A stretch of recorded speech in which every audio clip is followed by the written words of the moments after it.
नौ मुंतखब अमरीकी सदर डोनाल्ड ट्रंप ने फ्लोरिडा में विक्ट्री स्पीच में यकीन दिलाया कि अमरीका में सुनहरे दौर का आगाज होने वाला है।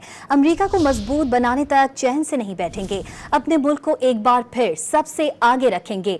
ट्रंप ने बावर कराया कि जंगें शुरू नहीं बल्कि खत्म करेंगे, अमरीका के जख्मों पर मरहम रखेंगे, अपने मुल्क को दोबारा अजीम बनाएंगे, चैलेंजेस से निपटने के लिए इकदाम भी करेंगे।